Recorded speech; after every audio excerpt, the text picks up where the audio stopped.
Bom, meninos, então voltamos aqui para a nossa aulinha feliz, tá? Nós ainda estamos na unidade 4, tá? Na unidade 4.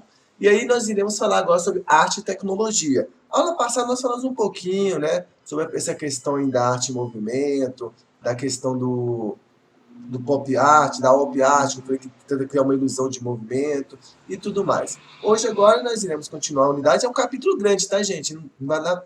Vou ter que terminar ele assim aos poucos, tá? Então, nós iremos falar um pouquinho sobre arte e tecnologia. Tio Clóvis, arte e tecnologia?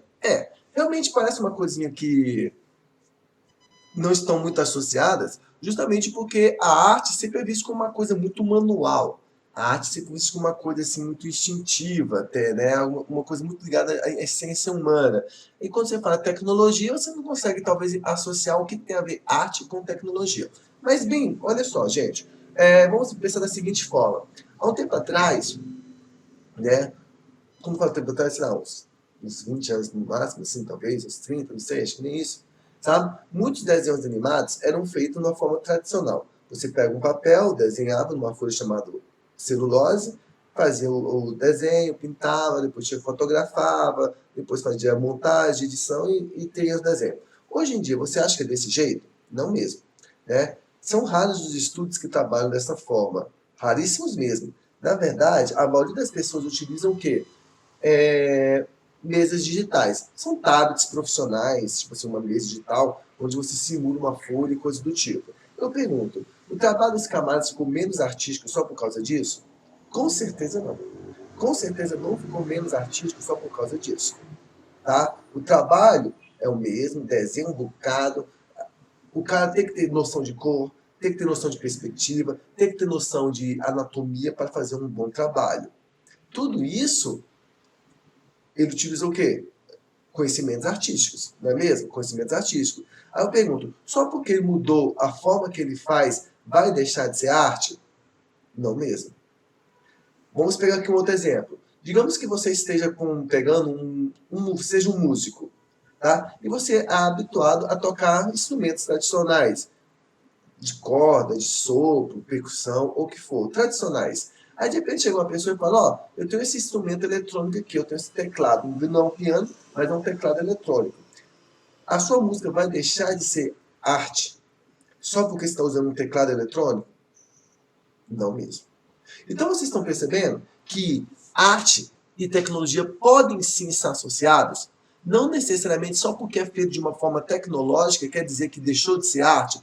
Não mesmo. Na verdade, o que aconteceu também é o seguinte, gente. Os artistas sempre utilizaram meios de tecnologia para poder tentar fazer uma representação mais fidedigna à realidade. Um exemplo disso é essa primeira imagem que vocês estão vendo aqui. Esse aqui é um camarada fazendo um estudo de perspectiva.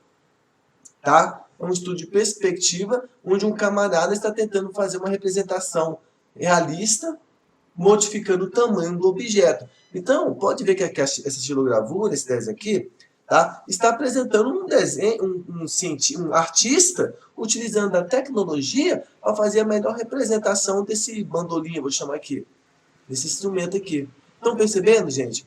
Olha esse outro exemplo aqui, ó, a câmera escura. Tá? A câmera escura é o quê? É uma máquina fotográfica. É uma máquina fotográfica.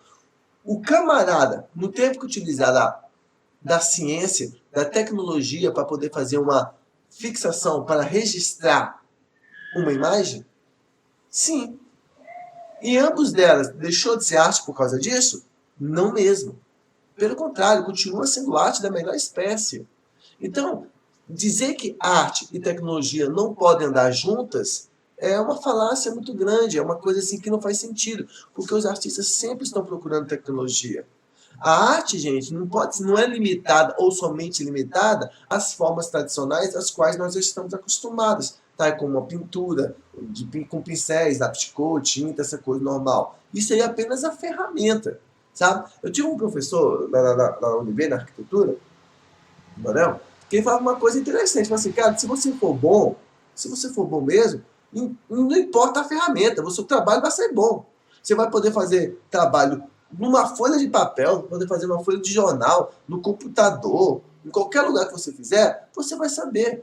Porque é só questão de tempo você dominar aquela tecnologia e continuar fazendo coisas boas. Então, a tecnologia é uma ferramenta utilizada. Perdão, a tecnologia é mais uma ferramenta utilizada pelos artistas para que eles possam produzir o seu trabalho. Então, não necessariamente você vai chegar e falar o seguinte: ah, isso aqui não é arte porque foi feito no computador. Ah, isso aqui não é arte porque foi feito de forma eletrônica. Não, não é bem assim não, pequeno. Tá bom então? Olha só. Então, nós temos esse exemplo aí, tá? Ó, vamos ver que no século XV, o artista italiano Filippo Brunelleschi resolveu uma questão de registro de elementos tridimensionais em um espaço, esse aqui, ó, tá? Um espaço bidimensional a criar a perspectiva. Eu coloquei aqui para vocês. Por meio dela, os artistas não precisavam mais de equipamento, pois seguiam as diretrizes matemáticas para organizar o espaço. Então vamos ver um exemplo. Ó, aqui, para fazer a perspectiva do desenho, eu tinha que ter essa máquina aqui. Aí, a partir desse italiano aqui, que ele desenvolveu o que nós chamamos de perspectiva matemática, você não precisa mais da máquina. Você continua fazendo, utilizando código, utilizando conta, utilizando cálculos. Ué, não está usando a tecnologia? Não está usando a ciência, a matemática? E vai deixar de ser arte por causa disso? Não mesmo. Tá?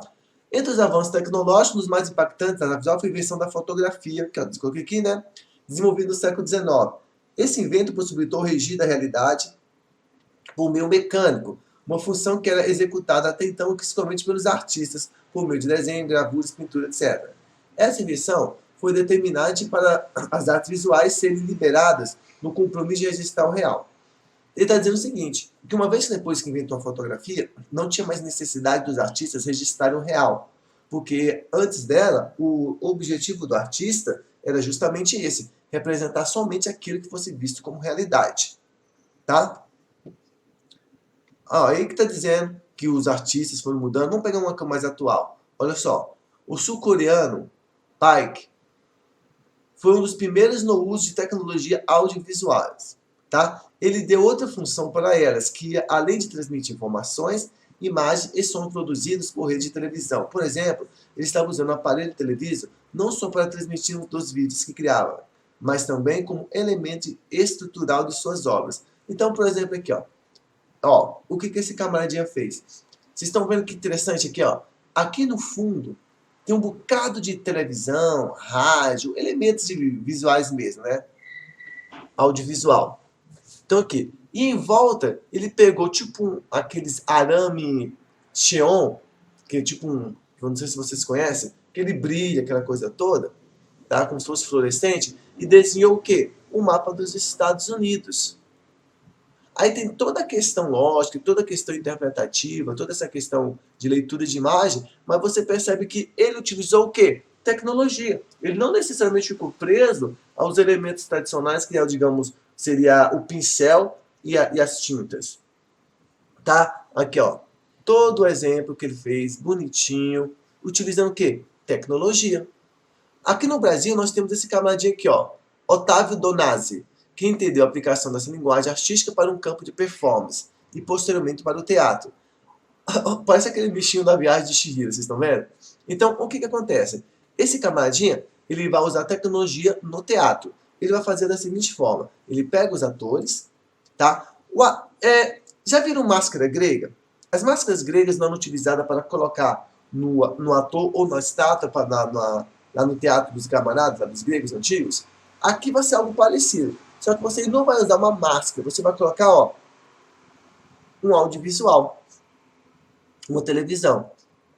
Então, a expressão do rosto das pessoas passa por onde? Aqui, ó, pela televisão. Tá vendo aqui? Que bacana? Isso nós chamamos de quê? De videoarte. Foi o que eu falei para vocês. Ah, legal, né? Bem bacana isso aqui, ficou bem criativo. Ah, arte feita com luzes. Da mesma forma, tá? Muitos artistas, eles também utilizam dessas luzes fluorescentes para criar uma representação. Vamos voltar aqui no nosso artista coreano. Olha só, o fundo todo televisões, mas o desenho aqui dos Estados Unidos, ele usou o quê? Luz. Ele usou tipo um arame, tá? Uma lâmpada, vamos dizer desse jeito, que uma vez que você coloca ela sob a luz, o escuridão, ela brilha. Então aqui, ó, essas luzes aqui é o que nós estamos falando aqui, ó. Estão vendo aqui, ó? Do mesmo jeito.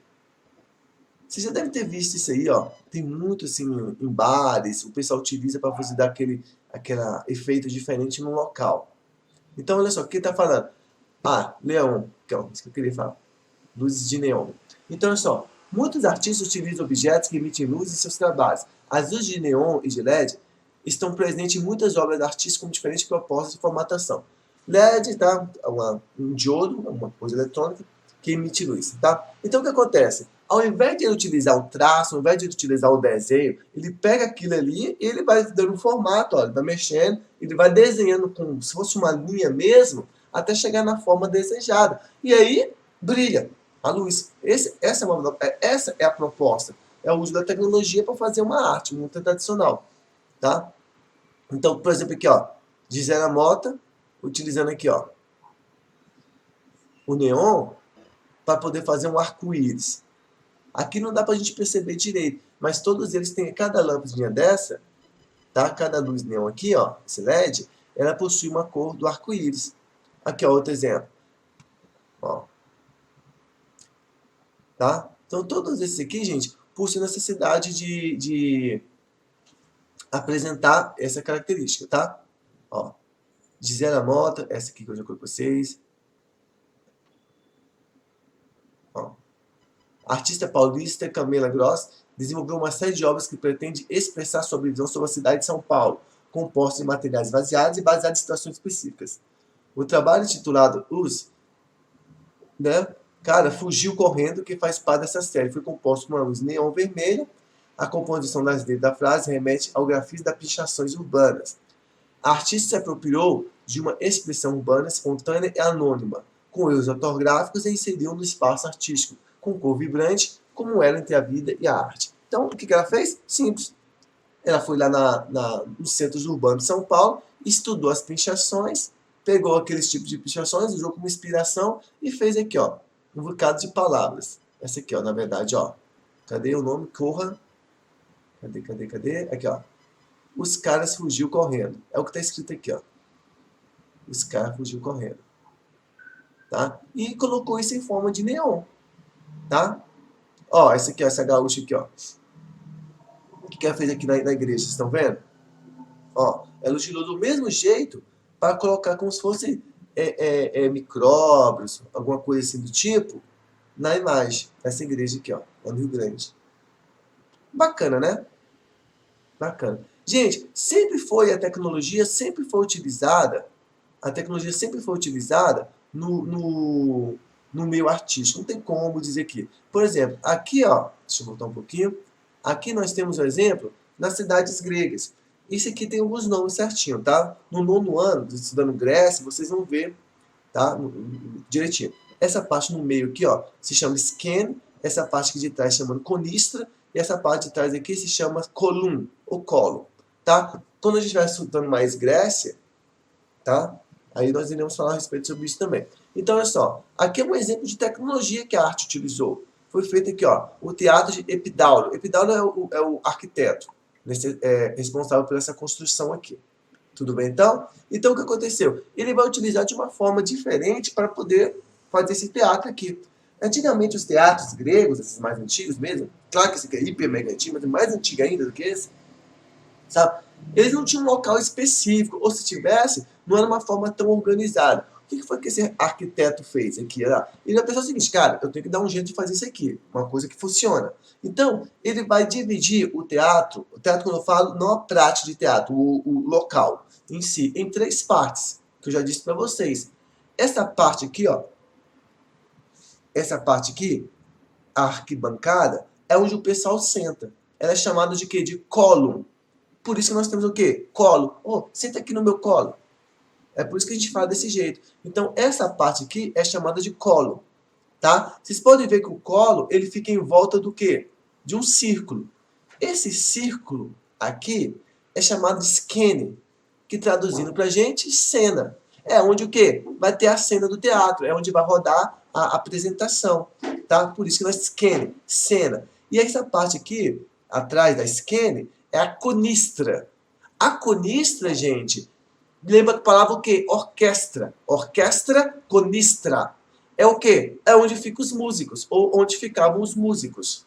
Então você pode ver que o arquiteto Epidauro, o que ele vai fazer? Ele vai organizar tudo isso de uma forma bem mais tranquila, utilizando a tecnologia.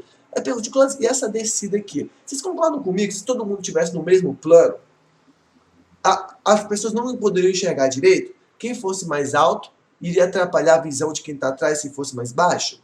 Então, o que ele vai fazer? Ele vai utilizar a própria montanha. O formato aqui da montanha, aqui ó, não vou chamar de montanha, o nome certo geograficamente não é montanha, mas eu vou chamar porque me foge outro nome agora. Então ele vai utilizar o próprio relevo aqui, ó, essa própria geografia, para poder construir aqui a scan. Scan não, o column. Ó. Por isso que tem essa descida aqui. Que deu tão certo, tão certo, tão certo, que hoje em dia todo teatro, anfiteatro, utiliza essa regra que os gregos desenvolveram. Olha lá, o teatro de Epidauro foi construído em homenagem ao deus Dionísio na Grécia Antiga, durante o século IV a.C. O projeto do teatro, atribuído ao arquiteto Policleto, foi planejado para acomodar 14.000 pessoas, de forma que todas pudessem visualizar e ouvir a encenação realizada no palco. O arquiteto é esse aqui, tá? Então, olha só. Com esse objetivo, foram construídas arquibancadas de pedra calcária que rodeavam um palco circular, situadas no nível inferior. O som emitido do palco colidia com as pedras arquibancadas e distribuídas uniformemente. Eu não sei se você já foi na UNB, mas quando você estiver estudando lá, sabe? Vocês vão perceber que eles têm umas salas gigantescas, chamadas de anfiteatro. O professor não utiliza um microfone, ou igual eu estou usando aqui. Ele não utiliza nada. Sabe? Mas o som dele consegue o quê? Se espalhar por todo o ambiente sem fazer força. Por quê, tio Clodes? Por causa do formato de cone aqui, ó. Esse formato que nós temos aqui, que faz o som, ó, se espalhar por toda a região. Ó. Tá? Dança, teatro, e por aí vai. Aí, ó. Aí o que o texto está falando? Da antiguidade até hoje, pouca coisa mudou. O desenvolvimento tecnológico proporcionou mudanças radicais no desenvolvimento de novos equipamentos de som, de iluminação, bem como na construção de teatros e cada espetáculo. Aqui, ó, um teatro, aqui, ó, a iluminação aqui, ó, com xeon, vai ficar bem chamativo, se chama luz negra esse aqui, tá? Tudo isso aqui, ó. O som é outro aspecto dos espetáculos. Em peças teatrais, a escolha do som é fundamental para criar o clima desejado pelo diretor. Tensão, alegria, nós já sabemos. Antigamente, os efeitos sonoros eram utilizados no rádio e no teatro. Por exemplo, o som de trovão, buzina, era exclusivamente ao vivo. Aí o sonoplasta produzia o som. O que está dizendo é o seguinte, que antes da tecnologia, o som era feito ao vivo. Então tinha uma pessoa chamada sonoplasta, que ficava criando o som, ou com a voz, ou utilizando algum meio mecânico, tipo panelas, mangueira, chapa de aço e coisa do tipo. Aí com a tecnologia, o pessoal utiliza esse som agora de forma mais natural. O computador, com caixa de som, com aquele efeito tridimensional que nós estamos acostumados, tá? O famoso home theater. Tá? Então nós temos várias e várias utilidades na tecnologia. Olha só que bacana aqui, ó. Essa ficou linda, né? Gente, concorda. Se o Cláudio disse que foi pintado, aí que tá, gente, não é pintado. Isso aqui é uma técnica onde o pessoal projeta uma imagem nos prédios. Tá? Então a imagem passa por aqui, passa, à noite, só é possível à noite aqui, tá? Então a parte que é prédio, a imagem fica refletida. E a parte que não for, não acontece nada porque está indo direto para o céu. Mas olha como fica bonito. Gente, isso aqui é ou não é arte e tecnologia? Arte e tecnologia.